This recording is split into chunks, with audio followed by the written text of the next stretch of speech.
to ba kopesa orientation divine bola ta pembe pembe faut que boleba vous a poussé par quel esprit faut que yeba que non bola ta pembe za problème te baza animé par quel esprit je comprends parce que le diable s'est déguisé à l'âge de la lumière pas condamner pembe pembe za mabe ils en ont bilamba mais et logo to condamner esprit ne za ko animé ba mutuyo sans un serviteur de Dieu mutuyo super un militaire ils ont un faux soldat ils ont un vrai soldat tant aux bengaye intel soit disant sur prophète sur inani c'est bon nanga as un prophète nga na benga que c'est un courage as un courage c'est un grand courage oye courage na ye ndo moni ke asali pia mekosa na mwa kombo mike yo akomi kolobela ye a partir ka ya courage wana papa mais en réalité pendant que na kati ya ministère prophétique azali patras monter la saki c'est prophète soko moni atelemisi bato na sima ezaki église te ezaki neti ba supporter ya ba imana je vous salue imana DSMP ne ba telemaka na ba yemba. Il y a vraiment la raison pour laquelle il y a un pasteur. Pour la carte de la Bible, roi moko allait na mbongo kolekaye mais abengi ba fille vierge. Aye ko pona kaka moi si moko vierge. Comment on est Esther? Est-ce que roi wana l'époque wana Satan n'a pas zalaka? Satan n'a pas dit l'époque Mobutu te. Satan bandika. Et yango na l'époque wana Satan n'a pas zalaka. Mais pourquoi pas roi wana abalaka basinyo soute abenga ba vierge wana? Pourquoi pona ka moi si moko? Pour eloko osala conséquence nango ezana présenter na avenir et na limite que pas sinon solo ba kufa liboso na yende mutaka liboso pétage les problèmes les ali que nzembo ana sali ebeta na faire moi ba tout ba kuta lufe nzembo na bango ya wana mais ça inspiration et witi na monde de ténèbres ye ba teke ba nzembo mususu yeba na lola yese salama na mikia ba ngote ye ya sali nsi kwa album ba lufe bi ya wana po tondi na ba démon moko impossible soko yembi ya mwana yembi nga akufa ou mérité maintenant soki muta yembi nga akufa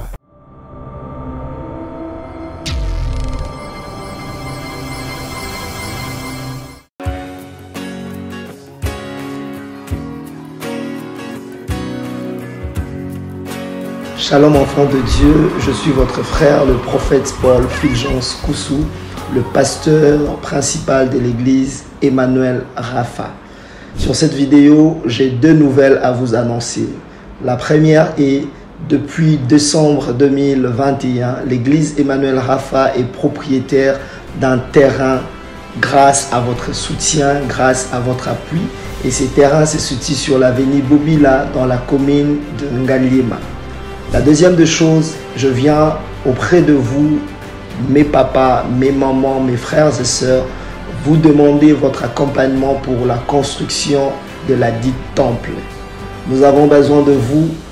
Nous voulons bâtir ce temple ensemble. Vous voulez contribuer à la construction de ce temple, en tout cas, n'hésitez pas et le Seigneur ne manquera pas à vous bénir. Il y a un numéro M-Pesa qui est affiché au bas de votre écran. Même pour nous contacter, vous pouvez contacter le même numéro. Le numéro est sur WhatsApp ou encore il y a un lien PayPal qui est affiché là-bas. Tout ce que vous avez, vous voulez contribuer à la construction de ces temples. En tout cas, Dieu ne manquera pas à vous bénir. Faites-le non pas pour le prophète, mais faites-le pour l'amour de Dieu et pour soutenir l'œuvre de Dieu. Si une fois l'église Emmanuel Rapha où le prophète Fulgence a été une bénédiction pour vous, pour votre famille, pour votre nation, alors n'hésitez pas à être aussi une bénédiction pour l'œuvre dont il est pasteur. Que Dieu vous bénisse. Shalom chez vous.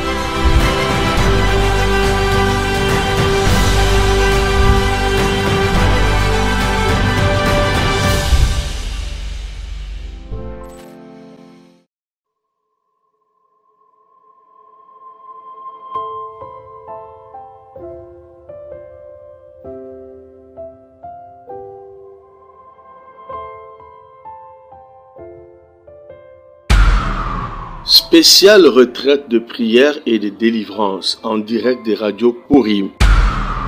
du mercredi 5 octobre au vendredi 14 octobre 2022 avec les bishops Ezekiel Zoka. Horaire de prière, 5 heures, heure de Paris, 18 heures, heure de Paris, 0 heure, heure de Paris. Et le vendredi 14 octobre, c'est la clôture avec une veillée de prière de 23 heures à l'aube. Thème: vaincre les problèmes résistants. Vous pouvez suivre ce programme en téléchargeant notre application Android Radio Purim sur Play Store ou par notre site web www.radiopurim.com. Hormis ce programme spécial, suivez le bishop Ezekiel Zoka chaque jour sur la radio Purim à 0 heure, heure de Paris, dans la tranche de prière La bombe de nuit. Infoline plus 243 97 81 63 509 plus 243 89 64 65 819.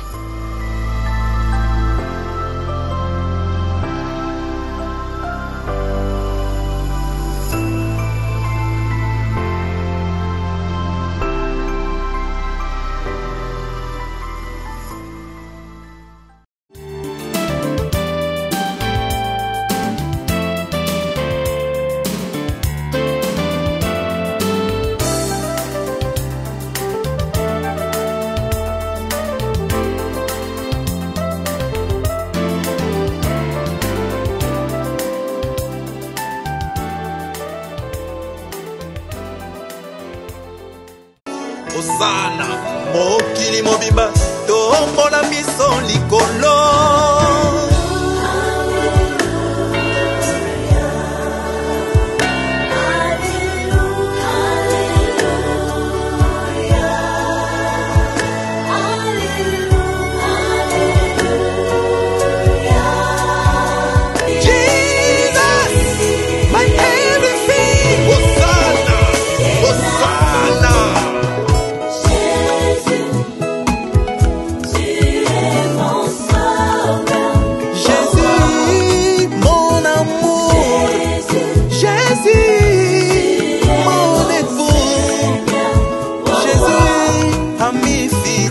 Vérité et réalité, votre magazine qui vous informe, qui vous forme. Nous avons également un divertissement, bien que cela soit très modéré. Bienvenue mesdames et messieurs, amoureux de la culture d'excellence. Vous qui nous suivez sur Nouvelle Tendance Télévision, nous vous précisons à la prise de vue. Vous avez Gédéon Loaé, comme d'habitude, la réalisation est signée Jonan Zouzi et Jordan Pinzo. Donc c'est avec cette équipe que nous allons travailler certainement d'arrache-pied. Mesdames et messieurs, nous allons aborder le tout premier élément, c'est la fondation Ndélé au cœur de la nation, ainsi que l'orphelinat Famille du Cœur Christ Rédempteur. À travers cette opération que nous avons lancée, vous qui êtes sensible aux cris de détresse, vous pouvez également participer parce que l'affaire de ces enfants nous concerne tous. Aujourd'hui, ils sont orphelins. Tout ce qu'ils ont connu comme problème, tout ce qu'ils sont en train de traverser comme réalité, ils n'ont jamais souhaité que cela leur arrive. Mais comme vous le savez, l'homme propose, Dieu dispose. Mais le destin, c'est d'une personne, c'est entre les mains de Dieu. Je crois que Dieu va tous nous bénir. Prenons les images et on se retrouve juste après. Bien-aimés dans le Seigneur, shalom. À vous qui ont un grand cœur. Bino bao mitema nzamba pesa bino mitema malamu. Mitema kosunga. Fondation Alain Ndélé na orphelinat Christ Rédempteur bana posa na bino. Bana posa lisumi na bino. Bano baboti bakenda. Bano bazala moya kotanga te. Bato bana besoin lisungi. Bino bato wala mitema malamu. To wana posa ya lisumi na bino na orphelinat Christ Rédempteur la Katia Fondation Alain Ndélé. Kanise loko. Eza yondolo bakie. Ozanzambe ya bana bitike. Yo mokolo bakie. Osungaka basi bakufela mibali. Onanini pasi ya boye Nzambe. Ils ont besoin de vous, de votre pain, de votre bouteille d'eau, de votre soutien. Et ça serait une bénédiction pour vous et pour votre famille. Que Dieu vous bénisse. Nous voici de retour sur ce plateau. Vous avez suivi, certainement vous avez aimé. Et vous pouvez nous contacter à travers le numéro qui sont affichés au bas de vos postes téléviseurs. Enfin, d'entrer en contact, bien sûr, avec nous. Nous avons le plaisir, mesdames et messieurs, de recevoir sur ce plateau un serviteur de Dieu que vous allez découvrir certainement. Et avec lui, nous allons toucher plusieurs points. C'est le prophète Israël. Homme de Dieu, bonjour et bienvenue. Oui, bonjour, papa Lendele. Bonne santé. Santé, ça bien, parce que si vous avez bien, vous avez sur la liboma. Bonne église. L'église fonctionnait bien, quand il y a un problème, vous avez une place de check l'église ici, d'être se préparer pour nous ici. Ok. Merci beaucoup, prophète. Je crois que nous allons aborder quelques sujets, Nayo et Longwa, parce que vous allez mon sel dans Zambé. Les lots de nos jours, je crois, il y a eu, avant tout côté d'actualité, on a tout banana d'actualité Italie. Moi, je ne fais qu'éveiller les esprits. Je ne fais qu'éveiller Bananzambé. Et les enfants de Dieu qui sont avertis, je pense que Baebi démarche au Salaka. Observons quelques photos, Nayo, une photo Oyo. Une photo Oyo. Nous sommes en train de voir ces derniers temps, nous avons organisé une nuit des Saint-Esprit. Oui. Dans la nuit des Saint-Esprit, et là, toujours remarqué, pasteur ou organisé, organisateur, a pécilement d'ordre.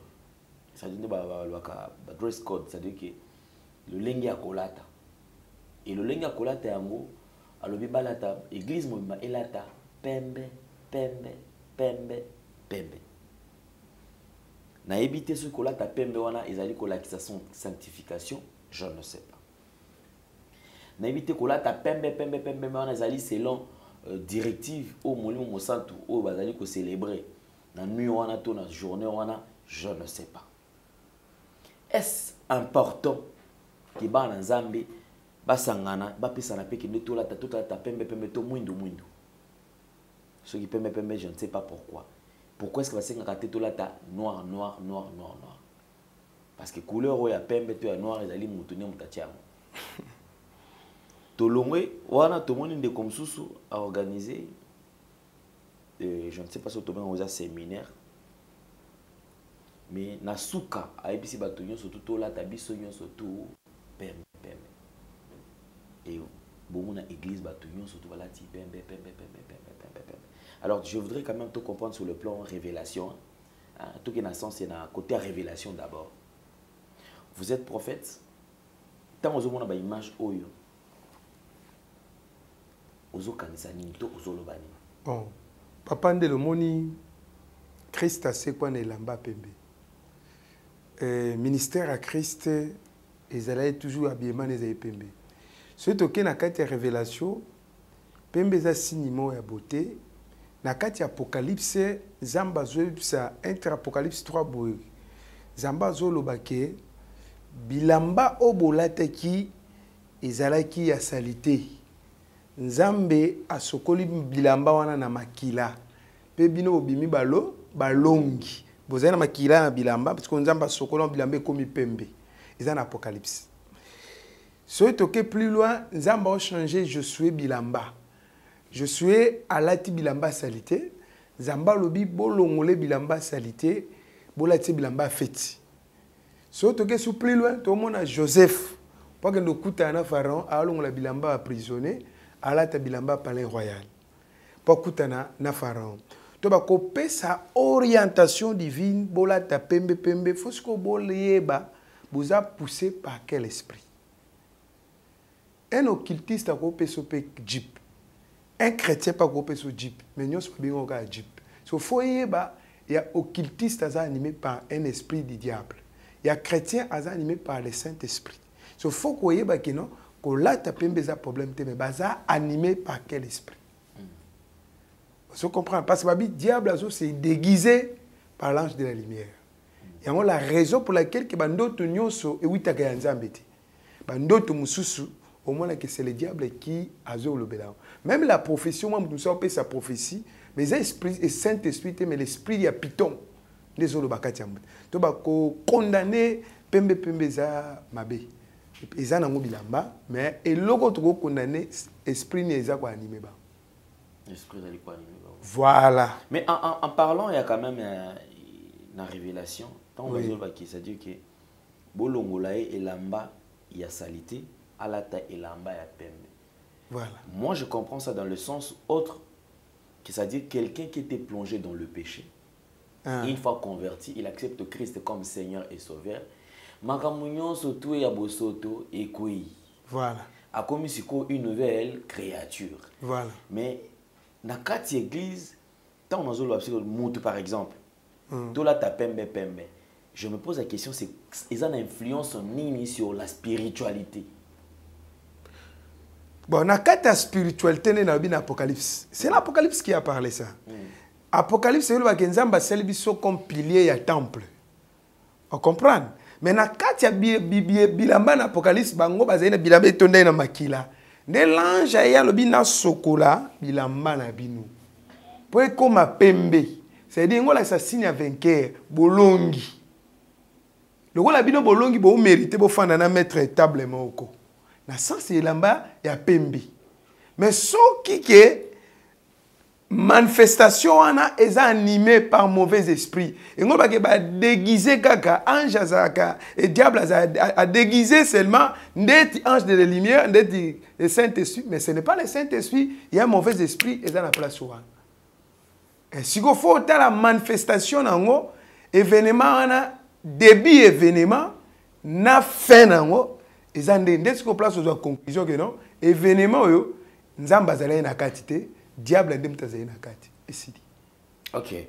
Merci beaucoup. On va faire autour fond la sous brèche mususu. Je pense que autant kolanda pe makambo tu le kamekolo. Oui. Na kati ya église ko benda na nezala ki koto ba excommunier voici l'homme. To longwana to moni ndeko baraka mugishu na komi ko sala ba menace ko finga akende boye asala boye alba boye mabe. Yo to mo sala nzambe tant wando mona ba image wana ba jeune surtout na kote aseka excommunier moko na bango ole suka bongo batu nsusu kwa komi ko ya oya bimi kote ote boye ngana esko kanga mbongo ngazo mbongo nanga ye boye azo nisanga. Alors théâtre yon surtout les kana qui wana quand même yo zo on dit mutunyo sans serviteur de Dieu te munyo super za militaire te. Ils ont un faux soldat, ils ont un vrai soldat. Tant que vous avez un tel, soit disant, soit prophète, soit nani, et c'est pour nanga, as un prophète, c'est un courageux. Un baraka. Un courageux. Un courageux. C'est un grand courageux. Voilà, courageux dans le sens que parce que c'est un courageux. Vous comprenez? Au moins, papa, les pommes, ils disent que courage oh ya zanango ba pasteur ebele ba na charismatique ba na lokanza ba zangi courage wana siko ye courage na ye nde omoni ke asali pe ameka sala mwa kombo muke ba kutupe ba komi kolobela ye a partir ya courage wana papa mais en réalité pendant que na kati ya ministère prophétique azade ba transmonter la c'est un prophète. Dans le domaine où il y a un bon temps, il y a voici l'homme, caméra zalaïté. Caméra zalaïté. Ce qu'on moni à télémisi batuna sima, et église ité, et ça qui neti bas supporter et imana. Je vous salue imana DSMP, ne ba télémaki na ba yemba na sens rapport. Mon toi za chrétien animé par le Saint-Esprit à Salamute. Saint-Esprit peut que ça li sumo école. Un sens one. Si on a réclamé mbongo ne a kena réclamé. Voici l'homme pas en mbongo belé. Atala ta chemise mais en mbongo belé. Les pommes za kat na ko mbongo aza na mbele wana. Ape seka mbongo na wana. Et si. Comment dire ba discuter na résultat te. Soki mutu aye ko sengolo ko aswa na minga ko koma ko dépasser ba limite. Soko pesi moi ba tiki. Vaut mieux ko pesa ye après qui m'y écoute. Ça, c'est une bonne chose. Tu fandi, tu moni koulou tu n'as vu. Koulou tu n'as pas parce qu'il y a un koulou là. Il n'y a pas un problème. Pasteur Cass. À tout bas la 12e femme. C'est-à-dire que ça histoire où tu as sali la momie balai à la fois. Na réalité, on bengue pasteur, faut bengue chef coutumier. Oui. Ils ont reconnaître le pasteur. Il faut bien chef coutumier, bien un roi. Église, on a reconnaître comme église, on reconnaître comme village. Au moins, chef coutumier dans le village. Village, chef a un respect. Pour bilo quand ça dans le village. Pour le village, je me suis pas lingangoté. Hollandi, il y a un moment qui a un chef. Si on a un niveau na yewana, azana va kumper ma casté. Ok, bité a commencé à faire can. Quand on a moi clic pour voir comment ils étaient. Il y a vraiment la raison pour laquelle il y a des gens qui ont pasteur. Pour la carte de la Bible, roi moko allait na mbongo kolekaye, mais abengi ba fille vierge. Aye ko pona kaka moi si moko vierge. Comment on est Esther? Est-ce que roi wana n'époque wana Satan n'a pas à la rate. Satan n'a pas dit n'époque Mobutu te. Satan bandi kala. Et il y a une époque où Satan n'a pas à mais pourquoi pas roi wana abalaka basigno soute abenga ba vierge? Pourquoi pour neka moi simo? Et la raison pour laquelle biloko ya ça là, ce n'est pas mon l'église. Au moins l'église a cadeau yeso apesa biso. L'église est la cité de refuge. Oh mutu a un problème soit qui me fait une solution. Mais l'église ba komi ko luka ba saboter yango. Ya ko comme église te fa comme village. A chef coutumier. Ngai na benga ke chef coutumier. Na benga ke pasteur. Oui, oui. Pour elo quoi ça là, conséquence nango ezana présenter na avenir. Et na limite que pas signo sur ba kufa liboso na yende mta ke liboso. Si yende mta ke liboso. Ba Sheba na David na kufa liboso. David mta ke na liboso. Ba Sheba tika. Et yango la raison pour laquelle ndenge ya zawana ya kene liboso basi fana ba tikana.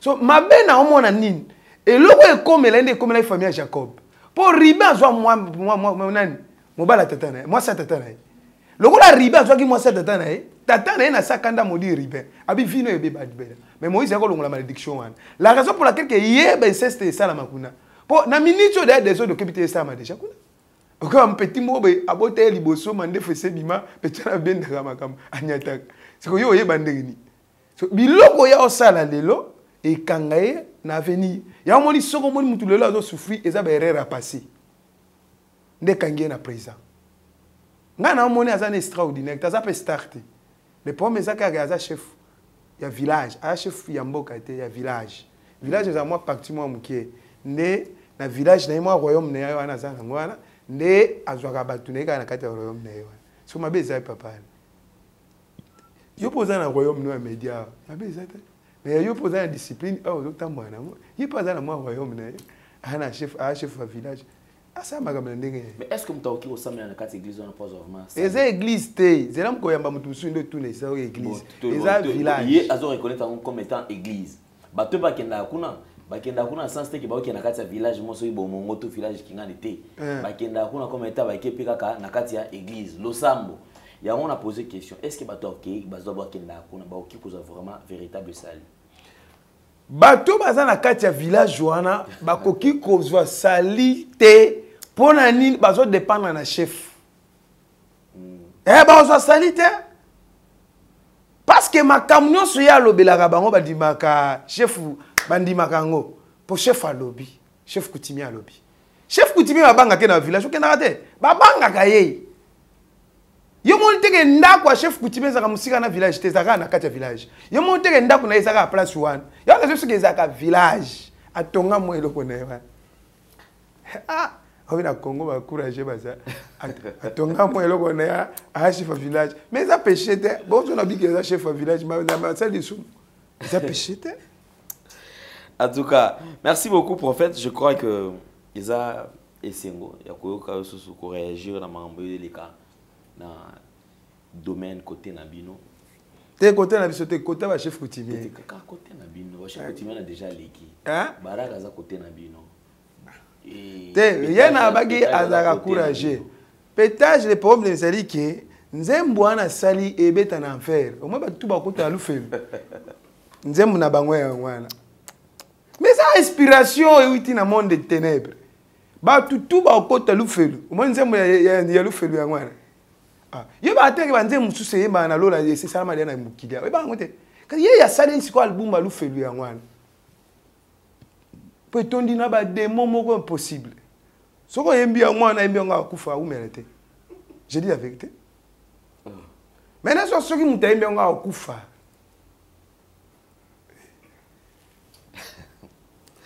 en tout cas merci beaucoup on les acquis juste brèche haute fumolaki lelo le temps que nous traversons est exactement très très difficile vu makambo to kutana nango pe tout ali komona et c'est ngaba nazami bazala déjà averti bazala vigilant parce que la Bible même le dit racheter les temps car les jours sont mauvais aux alliés prophètes une orientation par rapport à temps oyo ba nazami ali ko traverser ni ne sengeli basala quelle observation sengeli bazala na yango batalela nani Jésus-Christ bien sûr mais le lenge nini ya okangama pour que lobby bazala couronné merci beaucoup. Bien-aimé dans le Seigneur, mbote na bandeko nyonso bazolanda biso en direct. Wana ezalaki liboso na bino simple instrument les prophètes Israël Mbambo. Wazo kamba église pentecôtiste prophétique, la parole puissante. Église est lancée opération Yacha Parcel. Na bandeko nyonso bazali partout dans le monde. Dieu Zambe azanga te kopambola yo. Roi moko na Bible abela, malade abela ki baebisi ya okufa. Et à l'objet que Seigneur, souviens-toi de moi. Et prophète Zongi ebisi okufa te pour Zambe akanisa kiye. Et loko nini oyo Zamba ko kansela yo soko za la passe. Mais na yebisi ndeko moko place ozo landanga yo nanga mibale misatu. Soki to telemi to soutenir œuvre Nzambe, Zamba ozanga te kopambola biso. Contact na biso, ba numéro na biso eza na sebe krawana, WhatsApp, M-Pesa, numéro ya compte bancaire. Soko soutenir œuvre Nzambe, Zamba ozanga te kopambola yo. Bien-aimé dans le Seigneur, c'est le prophète Israël Mbambo Oazo Kamba, église pentecôtiste prophétique. La parole puissante est dans la machine sans fil avec l'ambassadeur numéro 43. Tous les comme locataire, bah écoutez côté ka esikawana. Tous les autres ndenge ni tuko ko sala makoki nyoso to sala po tozwa esika ya biso moko to continuer ko louer encore. Ce que simbami ko soutenir œuvre Nzambe za mabete Nzamba ozanga te ko pambola yo. Tempo nazolobela likambo etali sur la protection. Tozotanga na livre Psaume.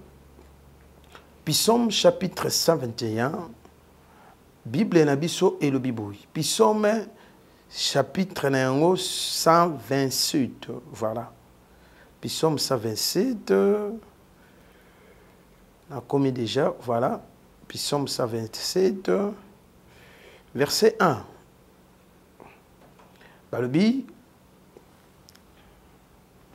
cantique de Salomon. Si l'Éternel ne bâtit pas la maison, celui qui bâtit travaille avant. Si l'Éternel ne garde pas la ville, celui qui garde veille avant. Afin vous levez, vous matin, et vous couchez, vous tard, et vous mangez le pain de douleur.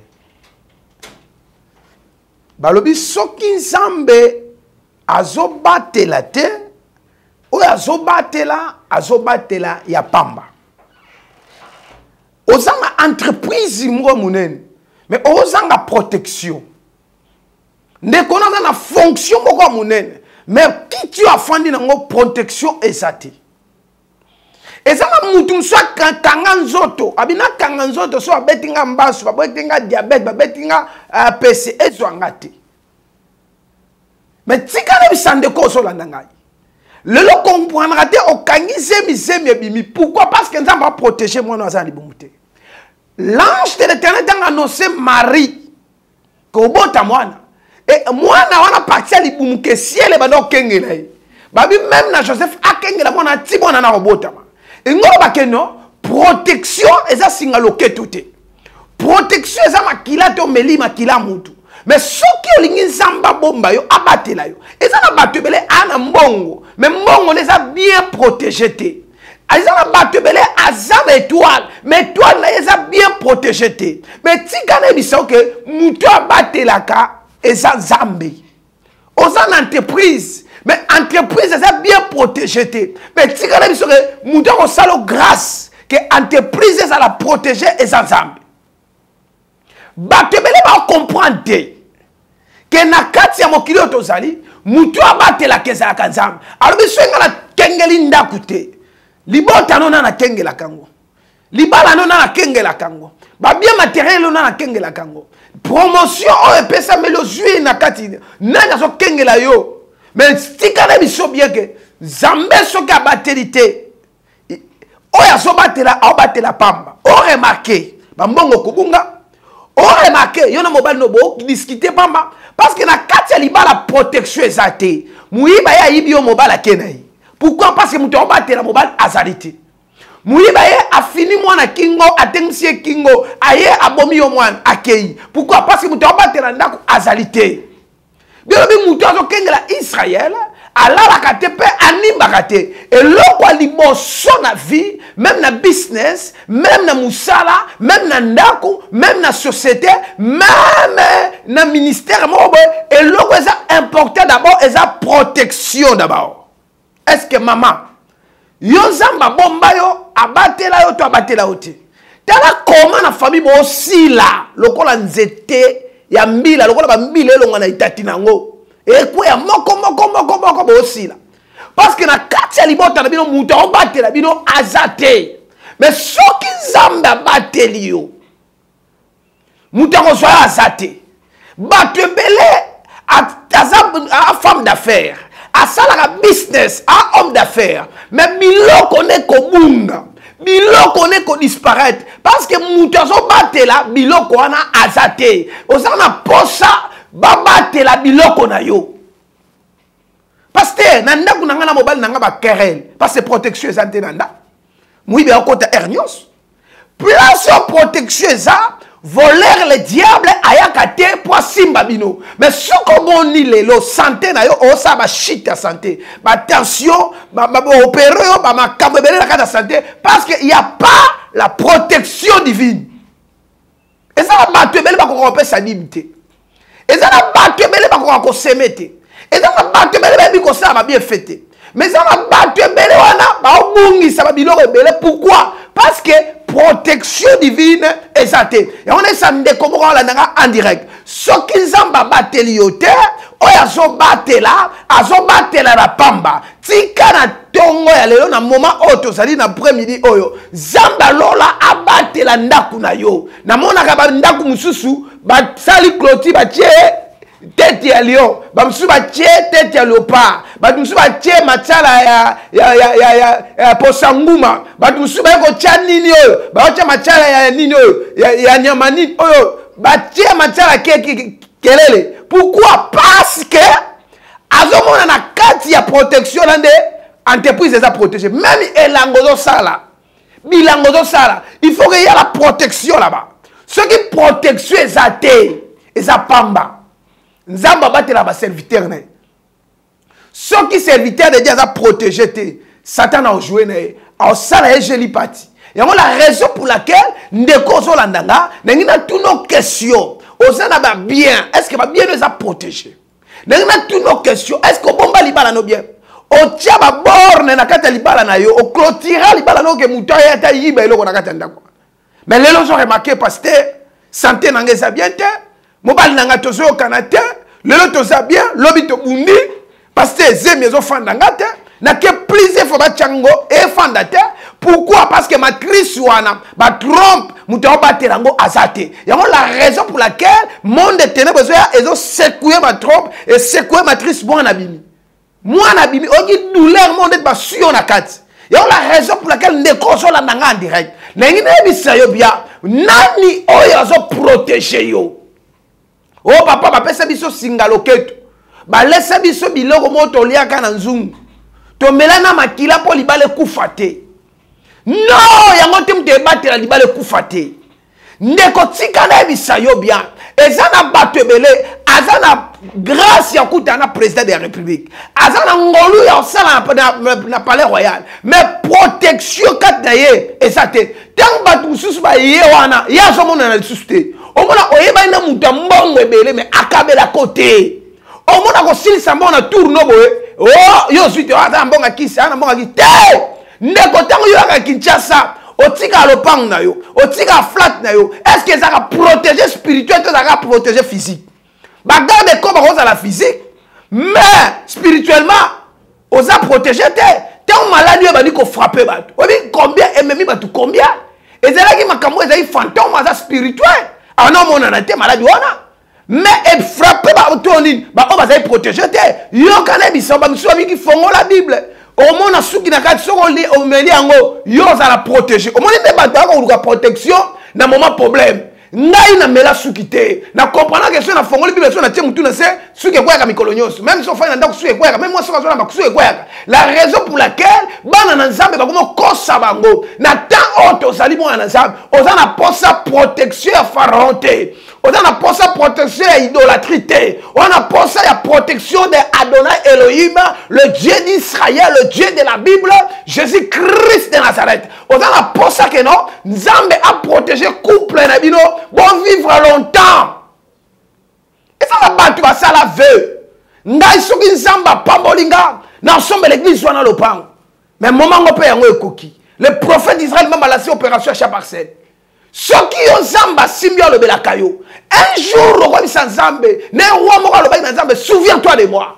Nzamba kanisa kiye. Ne loko munene na salaki. Maman so na ndongo za étranger, bando kenda poto, papa bando kenda poto. Tout passeront, mais la parole de Dieu ne passeront jamais. Bando kenda poto, ça y est, moi, na poto, kol na poto. On a bien ma casse na katia poto. On a bon, on a pas qui la katia poto. Mais on connaît que l'ongo la té un quart. Ne fait ce que l'église est de sika. Le soki yo au PC église est sika. Un jour, ça va tout un jugement na. Au salaire grandi. On va dire mais souviens-toi de moi. Kanisa ongana sala.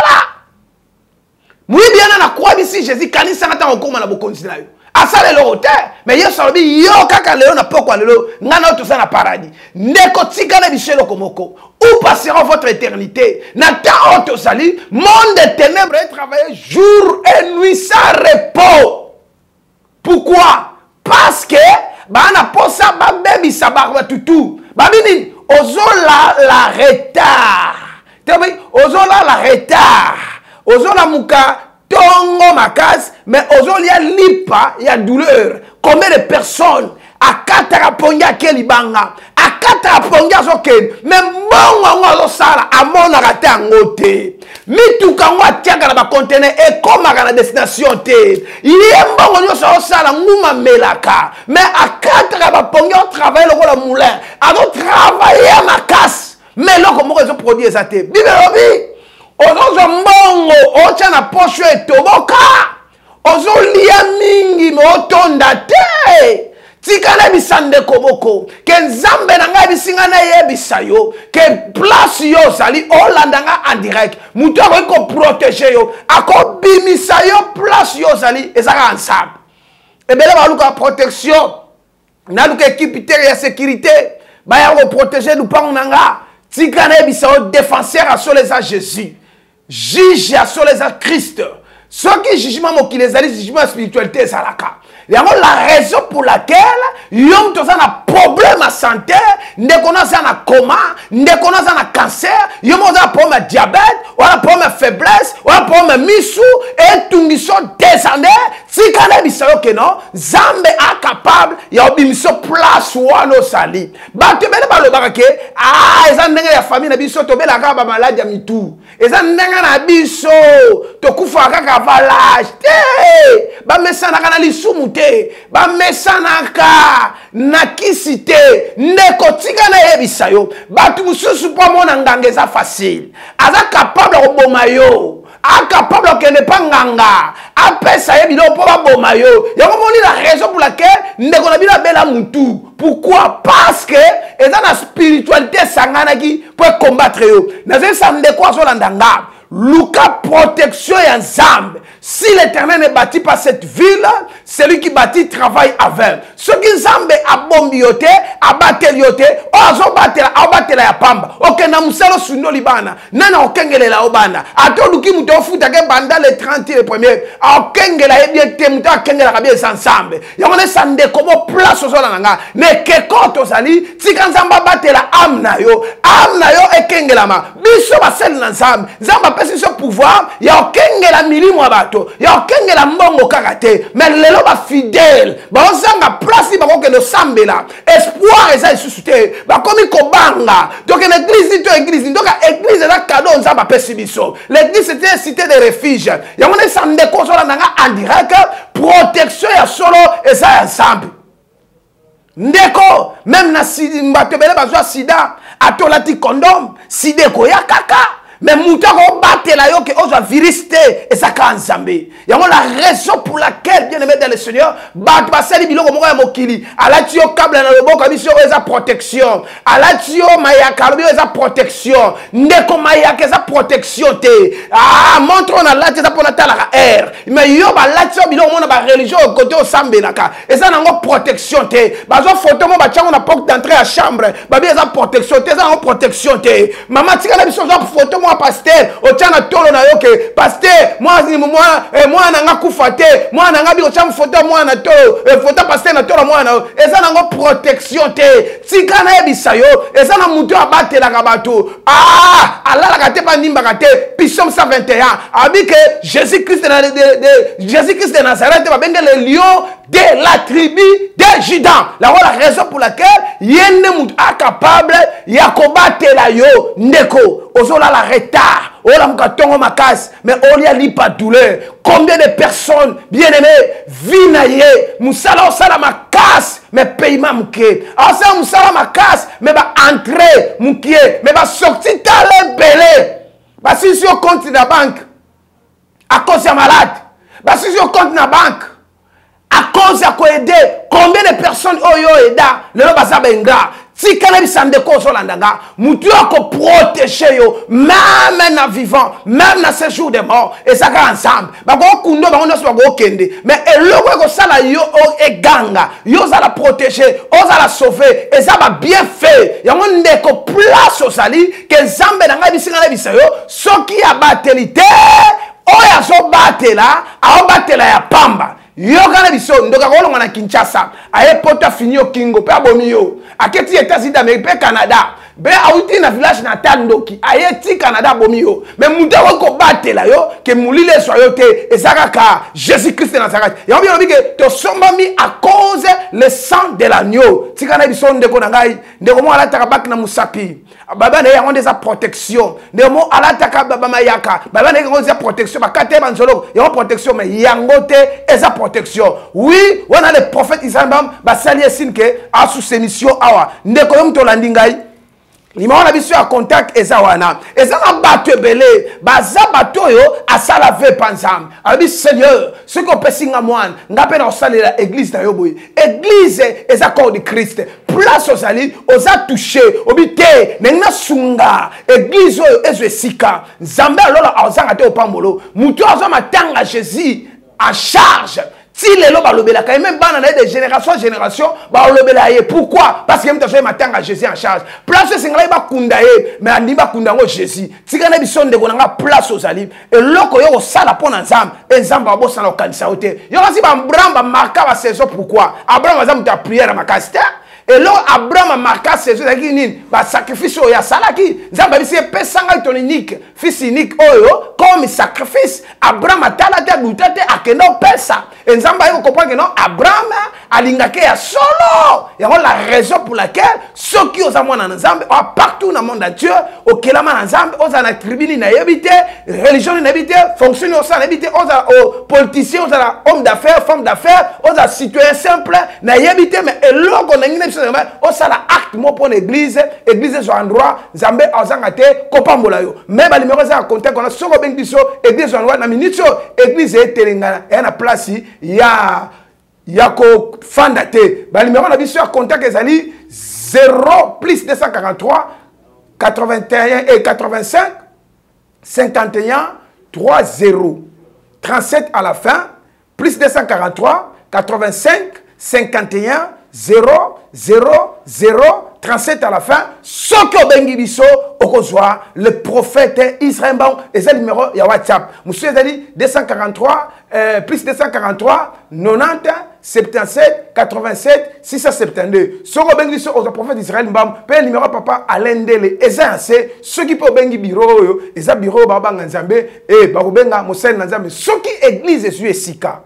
En tout cas, Zamba bossa noté. Tala na yebision Zamba bossa noté. Zana ba défenseur ba défendre tant problème e koyi. Nere Israël Moïse a défendu bango. Est-ce nzam soko limbisi bango te longola ngai na livre souvenir. Zamba bina ko perdre Moïse te. Yo pesala likamwana Zamba zanga te kopambola yo. Merci na so bonde la pona yo mutolanda nga en direct. Na yebi ke Zambe auto sambela a changé ma kambo vina yo. Soko croire kana miracle, o croire que muto batela ke zanzam, même de kona za hôpital, même de kona za muto batela les zanzam. Obi prophète na ko zo ndenge ni ba numéro na nga ngwa ba combination ba comme prophète Israël Mbam.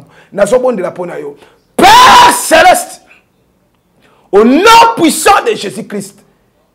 Bible obi ceux qui ont battu te ont battu la bataille na pamba. Tika o batela d'abord République démocratique du Congo. Zambolinga mboka o de prikala. Ataba bandima mboka o temenga na zo croire que linga mboka na biso. Ba mi PPA sok na sok mais o épargna ba congolais nzambe. Tika ete mboko yo nzambe protection les alikola RDC Congo. Protection les abandeko no so ba la dibiso en direct. Tika yo batela grâce à nzambe eza likola moko na moko. Zambe na zo croire que o batela moko na ba bien na ye. C'est le psaume 112. Nzambe ali akobatela na ba bien na yo. Tika ete moko na moko za na ba bien, quelque chose en avion, azala na bateau, azala na ba train, azala na ba business, oyo même ya bofelina, et sunga même école, hôpital, partout tous les sortes de ministères, même banque, partout entreprise yoso. Zambe tika protection za likola ba bilo na ye. Na kombo na Yesu Masia. Basio bazo lukabana nzambe. Basio baza na poma kobota nzambe.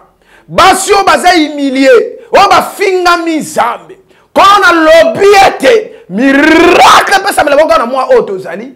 Bakanga bana na mabumu. Na kombo na Yesu. Kaka semence ya mibali na bango. Efanda pe bana baya na kombo na Yesu. Zambe na Israël. Na déclaré pour la chaîne au Père. Grâce à Nzambe za Nicolas chaîne au promoteur à chaîne a béni. Na kombo na Yesu. Miracle et accompagnement na moko. Au nom de Jésus-Christ lobi. Amen. Kola pambola yo makasi. Wane zalaki le prophète. Israël, Mbambu, Aokamba, église pentecôtiste prophétique, la parole puissante, biso église bateki en droit, biso photo quitté, église Libanda, des prophètes Israël Mbambu, alobi sokiyo nanga to telemi, poto sunga église nzambe nzamba te kopambola biso. Soko za touché au contribuer pour église je sais que somba place nzamba ozanga te kopambola to ya apeka na chaîne pour na ko remercier yo. Kolo apambola yo makasi. Mikolekoya bomona ngai susu soki nzambe azongi te soki azongi tokuta loka na lola parce que nabi ke okota lola que Dieu te bénisse. Bye bye.